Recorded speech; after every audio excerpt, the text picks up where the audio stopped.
Lesson 13. Loneliness and feeling rejected, how to understand it and how to regain your sense of self-worth. Loneliness in schizophrenia is not just being on your own.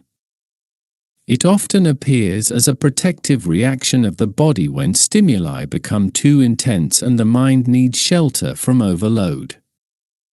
Therapeutic literature emphasizes that loneliness is not the result of laziness or a lack of desire to be around people. It is a symptom of an overloaded nervous system that tries to calm its own tension by withdrawing.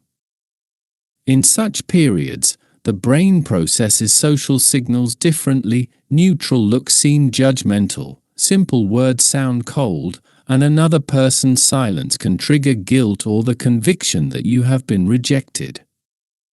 This is not proof that people are avoiding you. It is the way the illness affects your interpretation of reality. After an intense paranoid episode, the mind is exhausted in a way that is hard to compare to any everyday experience. This is not ordinary tiredness that passes after a night's sleep. It is a deep overload of the entire nervous system, which for a long time has been working in an alarm state. During that time, every thought was a potential threat, every stimulus a warning signal, and every situation a source of anxiety. Your organism functioned as if in a prolonged fight for survival. When the episode subsides, the body and mind switch into inhibition mode.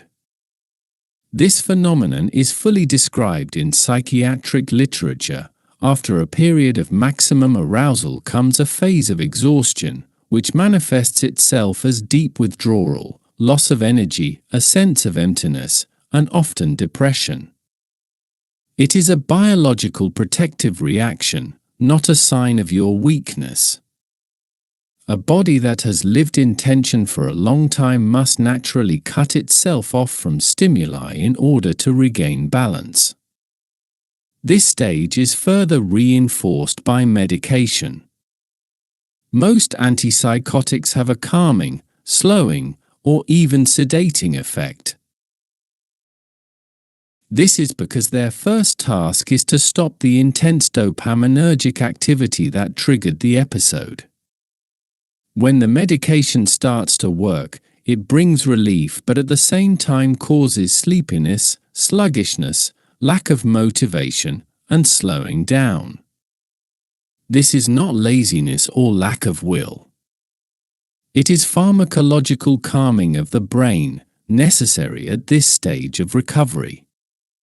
This period is often very frustrating for people who are ill, because on the one hand the psychotic symptoms are subsiding, and on the other hand there is a sense of having lost one's former energy, cheerfulness, or initiative. It is important to know that this phenomenon is predictable and temporary. After an episode, the brain needs time to sort out chaotic processes, rebuild neurotransmitters, and return to stable functioning.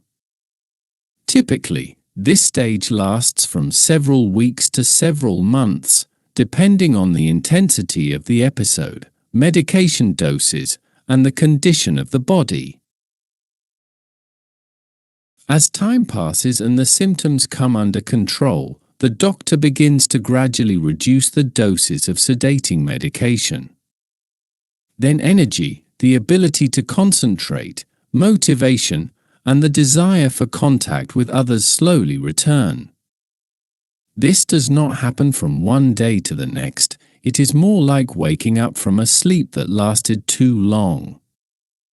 Each week brings a little more clarity, a little more strength, and a little more stability. It is part of the recovery process, and it is worth accepting it with patience, knowing that the changes are moving in the right direction. One thing is crucial: your withdrawal, sleepiness, lack of energy, and early depression after an episode do not mean that something has gone wrong. They are a natural stage of healing. Everyone who lives with this illness goes through this phase. It is a sign that the brain is resting after enormous exertion and that the treatment is beginning to work. This stage will pass. It is a transitional phase, not a new definition of your life. After a paranoid episode, you often wake up into a reality that feels completely alien. When that state suddenly quietens, a feeling of emptiness and confusion appears. This is very common. Many people describe this stage as emotional cul-de-sacs, a space between nightmare and calm, where nothing is yet clear. The mind feels exhausted, the body is slowed, and the world looks as if you had returned to it after many months of absence. It is in this phase that the feeling of loneliness becomes particularly strong. You often do not know how to talk to your loved ones, how to explain your experiences, or how to return to everyday responsibilities. Those close to you may be confused, cautious, or the opposite, too intrusive. Sometimes they don't understand that you need a calm space and may interpret your withdrawal as indifference. At other times they move too far away because they are afraid of saying or doing something wrong. This creates a sense of abandonment that does not stem from a lack of love, but from human helplessness. During this period, it is especially important to understand that loneliness is a natural consequence of the changes your mind and body have gone through. It is not a sentence or proof that no one needs you. It is the emotional shadow of an experience that was a shock to you. Loneliness feels bigger not because the world is rejecting you, but because your system has not yet returned to its former balance. Although this stage is painful, there are well-tested methods that help you get through it more gently. Manuals on schizophrenia recommend, above all, gently building bridges back to the world, without forcing yourself and without pressure. First, it is worth taking care of very small social contacts, a short conversation with someone you see every day, exchanging a few words with a person in a shop, or sending a brief message to someone you trust. These are tiny gestures, but they work as reminders to your mind that you are not cut off from people, you simply need time to return to them. The next step is to create a daily anchor that helps you stay in touch with reality. This might be a morning walk, a fixed meal time, a short breathing meditation, or a ritual of a warm cup of tea. Such simple actions restore a sense of stability and help the mind regain orientation. IMR programs also encourage keeping a diary of daily contacts and feelings, not to control them, but to notice that loneliness is not uniform, that it sometimes fades and sometimes returns in waves. This observation helps you regain distance and stops you from treating loneliness as a permanent state. It is also worth allowing yourself a simple kind of conversation with one trusted person. You do not have to recount the entire course of the illness or explain your symptoms. It is enough to say, "I'm going through a harder time right now, I need a bit of quiet, but I'm glad we're in touch." Such a statement often opens doors and allows your loved one to be with you in a way that does not overwhelm you. If you can, support groups are very helpful. These are places where people go through similar stages of recovery, share similar fears, and have similar experiences. Talking to people who understand you without long explanations brings a kind of relief that is hard to find elsewhere. In many cases, this is where the process of coming out of isolation begins, because you discover that you are not alone, neither in the illness nor in the journey back to balance. All these methods are based on one principle: you must not force yourself into contact when you simply do not have the strength. Loneliness after an episode is part of recovery and will pass when your system regains equilibrium.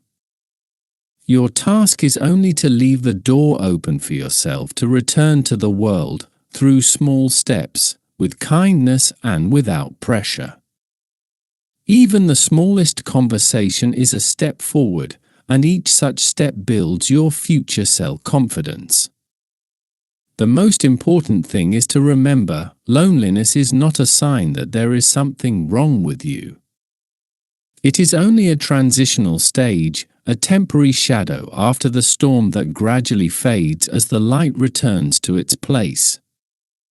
Loneliness becomes dangerous only when it lasts too long and turns into isolation. Then it starts to deepen negative symptoms: apathy, emotional blunting, lack of energy, and loss of initiative. You may begin to believe that you no longer have a place among people and that the world is moving on somewhere beside you. In reality, your mind is merely getting used to the lack of social stimuli and begins to interpret relationships as more difficult than they actually are. In such moments, it is worth remembering that loneliness is neither a sentence nor your natural state. It is an experience that can pass, just as muscle tension can disappear when you learn how to relax it. Shame often arises in loneliness.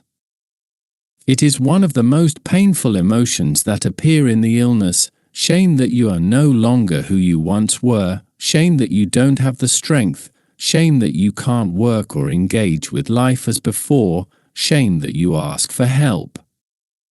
It is important to state clearly, schizophrenia is just as real and just as undeserved an illness as pneumonia, a stroke, or a broken leg. No one chooses schizophrenia. No one is to blame for it. Shame does not say anything about your worth, it speaks about the suffering you carry. You can learn to make friends with it, especially if you remind yourself that the illness does not define your character or your morality. From a Buddhist perspective, loneliness is not who you are, but what you are experiencing. It is a passing event, like a wave on water. You can notice the arising of loneliness, but you do not have to take it as part of your identity. It is enough to name it in your thoughts and let it be, without fighting it. At the same time, you can take a small step toward contact, a breath, a glance at another person, a brief word. In this simplicity lies strength. The feeling of rejection can also be made more manageable. Many thoughts that arise in the illness are interpretations, not facts. During episodes, the mind tends to exaggerate negative signals and overlook positive ones. It helps to learn to ask yourself calm questions. Do I have proof that someone has rejected me? Is it possible that the person is simply tired or busy? In many cases, the answer brings relief, because reality turns out to be much gentler than your interpretations. Every manual on schizophrenia therapy stresses that loneliness diminishes when there are regular, even minimal, social contacts. Small interactions work like rehabilitation. The more often they are practiced, the faster they bring results. This is not a demand placed on you, it is a way of caring for yourself. Loneliness does not reflect your worth as a human being.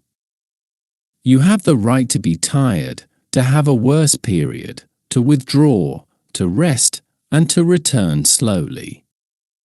You also have the right to the presence of others, even if contact with people sometimes overwhelms you. Loneliness is one of the more frequent paths the illness may lead you along, but it is not a road you have to walk to the end. You can gradually turn off it, taking steps as small as your current condition allows.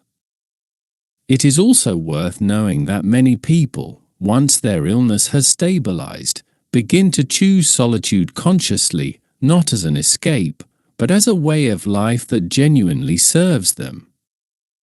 Not all solitude is a problem. Solitude in remission can be a space of clarity, order, rest, and deep reflection. Psychiatric literature often points out that some people with experience of psychosis function better in a life of the inner world, in which relationships are chosen carefully and a large part of the day is spent in silence. There is nothing wrong with this. On the contrary, the ability to feel well in your own company has been a feature of many great minds, philosophers, writers, scientists, and spiritual leaders. This is not isolation, but a conscious choice. There is maturity and self-knowledge in it. After all, who knows you better than you yourself? Conscious solitude can be a strength if it arises from calm rather than fear. You can treat it as a space for returning to yourself, for reflection, and for rooting what is most stable within you. The key thing is this: loneliness does not make you weaker. It simply shows that your mind needs gentler treatment. And that means you deserve gentleness, both from yourself and from others. Summary. In this lesson you have seen that loneliness, withdrawal, and low mood after a schizophrenic episode are not signs of failure or of going backwards in therapy, but a natural stage of recovery. After a period of intense arousal, the mind and body need time to regain balance. In addition, the medications that stabilize thinking can temporarily reduce your energy and initiative. Your experiences are not an exception. Many people go through the same after a psychotic episode. You have also learned to distinguish painful loneliness, which comes from a sense of rejection and misunderstanding, from conscious, safe solitude. The ability to be with yourself, without the pressure of relationships and other people's expectations, can in this period be a resource rather than a problem. The most important thing is not to judge yourself too harshly and not to compare yourself with your former life. Every step, even a very quiet and gentle one, is part of your return to stability. Loneliness experienced consciously can become a space of regeneration rather than isolation.